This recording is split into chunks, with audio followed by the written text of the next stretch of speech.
The far south coast of New South Wales is one of my favourite parts of the world, and it's the place that I've chosen to call home for a big chunk of my life. Winters on the far south coast can be chilly, but they offer the advantage of dramatically reduced crowds and beautiful near-empty waterways.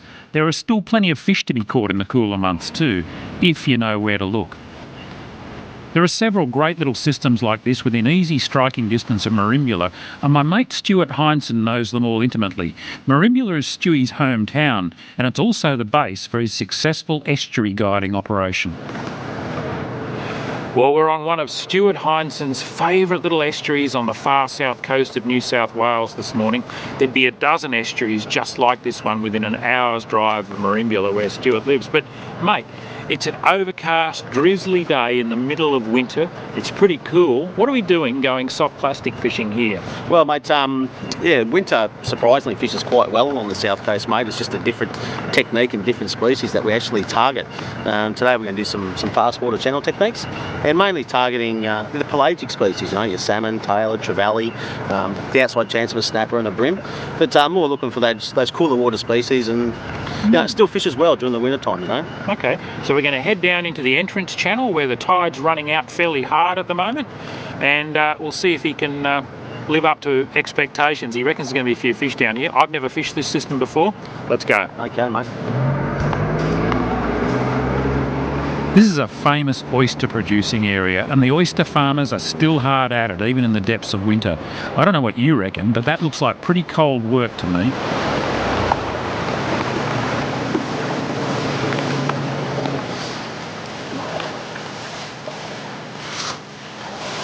Well, not a real long run. We've come about 500 metres from the boat ramp. You reckon this is the spot?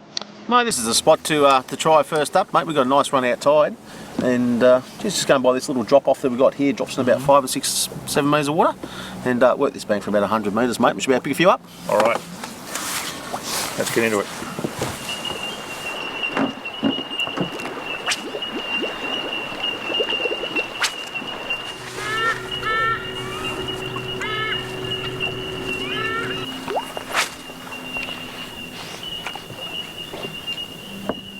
Starting to change my mind. What are you calling it for, Stuie? Come on, you've got to call it. So I'm a little reluctant, mate, but I'm sort of leaning towards the flathead, only because I saw it. Oh, only because you saw it, I see. Oh, what a beautifully marked fish. Yeah, he's a beautiful fish, isn't he? He's just... Oh, look at that. Ooh, that's got a bit of weight to it, mate. 1.5 kilos. It's quality fishery here. I mean, you've got all your fun fish, your silver trevally and your salmon and your tailor for fun. And if you want to take a feed home, look at that. Look at the size of the tail on that fish. It's the width of my hand. Little baby go.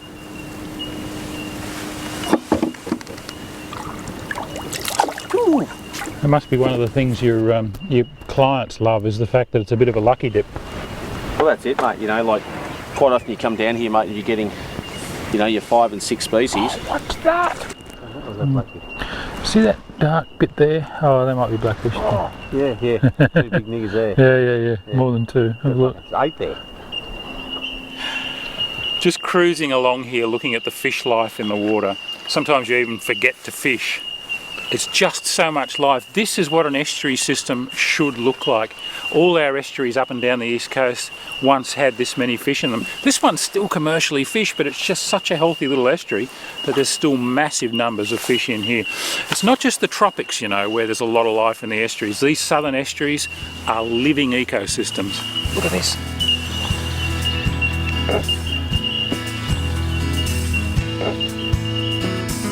How good's this, Starlo? Thank you very much. Wow. Here the water cools down a bit, but they are world class. After polishing off our unexpected bonus snack of delicious freshly opened oysters delivered right to the boat by the local oyster farmers, Stuie and I decide to move even further down the system towards its entrance. Little 2 gram head there. I'm going for a little finesse head. Stuie's going for a round head. I kind of like the finesse heads with the flick baits. They're sort of designed to go with the the flick bait. They just fit nicely with this tail, and they also enhance that erratic flicking action. So that's what we're going to be basically using. Little flick baits like that on fairly light heads, 1.5 2 gram heads, trying to cast them as far as we possibly can from the boat and just work them erratically to imitate a little injured bait fish. There's a lot of bait fish in here at the moment, and of course I'm going to put some S factor on it. A little smear of the magic juice just helps that little bit, especially when the fish grabs hold of it. They'll just want to hang on to it for a little bit longer. Let's give that a go.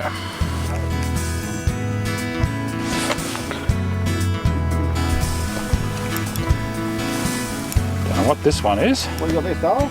I don't know, mate. A flathead. Flathead? Yeah. Not real big, but look at him coming up through that crystal clear water. All the spots. Just a pretty fish out of this clear tidal water. He'd be just about legal. 36 centimetres they've got to be here in New South Wales, and he'd probably be about 35, that one I reckon, so he's definitely going back. I don't usually keep him under 40 anyway. That range between 40 and 55, they're my favourite as far as eating goes. Oh, there we go. Stewie's on. Good spot this. Oh, dropped him. Oh, on, dropped him, on. Tailor. Oh, it's quite a nice tailor. See if we can make it a double. Yes. Oh, came towards me. How's this place? We've had about 3 casts. Yep. Oh, no, false alarm. And we're getting smacked every cast. This is a well-kept secret, Stuie. Oh, I think I might have a decent tailor here. Geez, I love using that current to their don't they effect, don't they? I'm on. Oh, there we go. Oh, Stewie's on. Oh, pull the hook or bitten off. Oh, we just got bitten off again. For a nice run of tailor. Yeah. Pretty sure that's what I've got. But I must have just lipped mine. So far, I'm staying connected. Oh, dropped him. Just pulled the hook. S factor.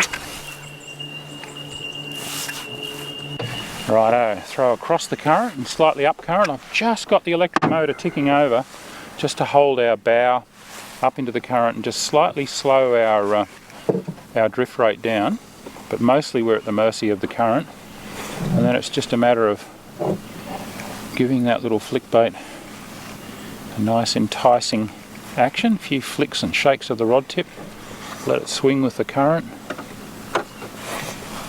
This presentation strategy that we're using is a deadly one in this situation. The bow-mounted Minn Kota electric slows our drift and we cast slightly up current, then work our lures back with the tidal flow. Fish will be holding in position facing into the flow, and they expect to see the bulk of their food washing downstream towards them with the run-out tide. It's barely getting a couple of feet below the surface, Starlo. Oh, I got bitten off again. It's crazy the amount of tailor out here. Let's just wolf that flick bait there. Come here, mate. Oh, Bitten off? he's gone. It's a high attrition rate. Back to the retying board. If we can get a lure through these tailor, mate, we should be able to get a couple of decent trevally and without too many problems.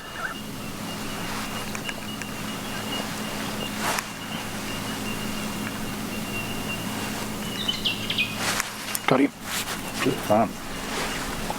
Little single-handed flick rod like this. Oh, I just saw a big whiting swim out of there. There goes another one. There's all sorts here. So they're, oops, and the other on as well.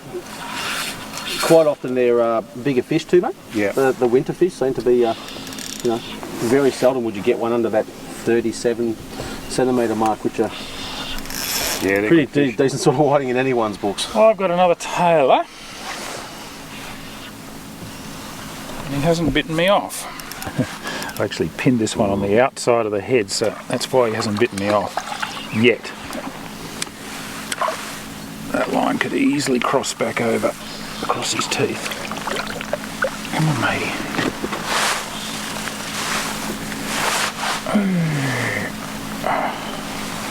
Just got him right at the top of the head there. Gee, solid fish. And they're quite cold to touch. They're coming out of this very cool water. And there's a bit of a perception that cold water's not good for fishing, but these are actually quite cold to touch, and yet they're very much on the job and they're eating bait fish. If you wanted to take a few tailor home to eat, these would be absolutely beautiful. Off you go. What do you got, mate? Oh, it's a bit hard to say, mate, but geez, he smacked it. Didn't he ever? Had a buzzing drag off you straight away. Oh, it's got a bit of weight. Oh, It's got a nice bit of weight there. good fun this, isn't it? This channel fishing. It's great fun. And you know, there's lots of different estuaries where, oh, it's a nice tailor. Yeah. Lots of estuaries where you can do this. Well, that's the beauty of it, mate. It's more the technique more than anything, and I mean every southern estuary or pretty much any estuary anywhere along the coast. Foster up on the mid-north coast, you can do this down in the channel mouth. You can do it at Woy, Gosford in Sydney, down in the channels there. But yeah, like Stuie was saying, it tends to be a wintertime fishery, and everyone puts their gear away and puts their feet up and sits in front of the fire. But look, you can go out and catch fish like this right through the winter and early spring. The best thing about it too, Starlo, is you know, we're fishing relatively shallow water, and the fight you get. Didn't that tailor go Yeah, hard? like he went quite hard, and I mean for a fish that's probably 700 grams? 700 grams. Bring him up here and let's have a look at his teeth. They don't call them choppers for nothing. There's a fearsome set of teeth in there. You don't ever want to put your finger in the mouth of one of these things. They'll slice you to the bone. I can tell you that from experience. But great looking fish. Slip him over that side, mate, so he doesn't scare the other ones. No worries in the world, mate. There you go, buddy. Off he goes.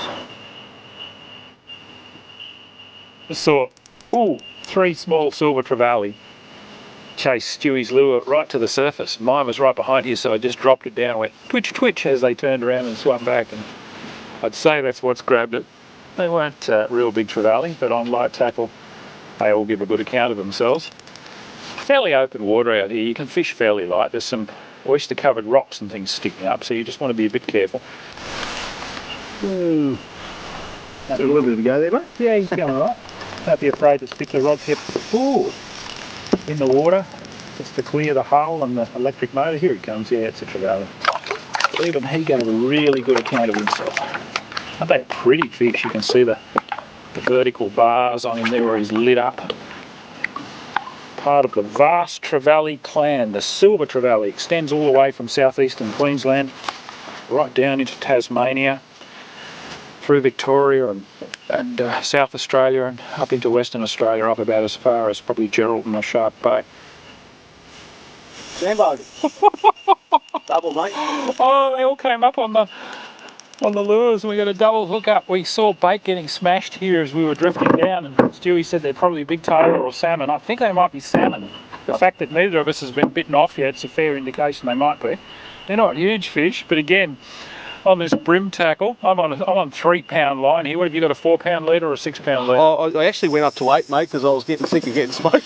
I was getting smoked back there. These are nice sambos. Great fun.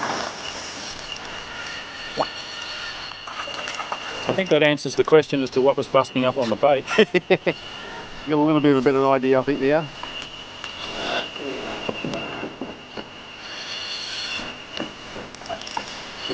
Good solid fish, aren't they? They're not big, but they're just honest. Round mark, but nice markings on that light.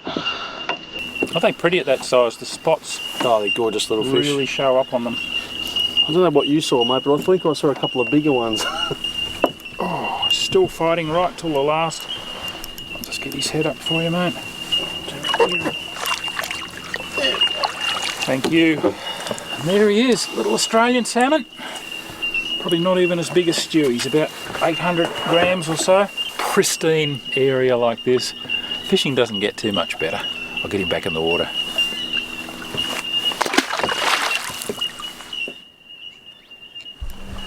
They're expecting to find little bait fish, particularly bait fish that have been injured by a tailor or salmon chopping them up.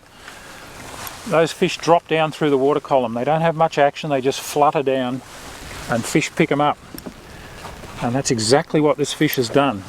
It thought that this little flick bait was an injured minnow, a white bait or something like that, just dropping down through the water column, and it just ate it and steamed off. I didn't have to do anything. It's another good strong fish. This has turned into a great day here at one of Stuie's favourite little estuaries. But look, don't get locked into the idea that you have to be in a particular system to do this. This kind of fishing is available all the way down the east coast and even around the corner into Victoria. A lot of this this channel fishing down at the entrance of the estuaries, where a lot of people don't fish it because they think it's too clear. You can see everything on the bottom. But if you fish light enough tackle and the right kind of lures, and at the right time of year, you can have a ball down here, even in these really cold months of the year, and in fact, especially in the cold months of the year when the fish tend to get down in these bottom channels. What I've got here is a snapper. It's not a real big snapper, but it's a pretty little fish.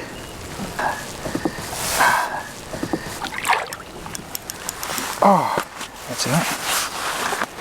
Oh, settle down, fella. Settle down. Settle down. That's a good fish. Beautiful fish. These iridescent blue spots against the pink background. And yet another species that's come out for us on the squidgy flick bait. Despite the fact that it's now started drizzling steadily and gotten even colder, the fish just keep right on biting.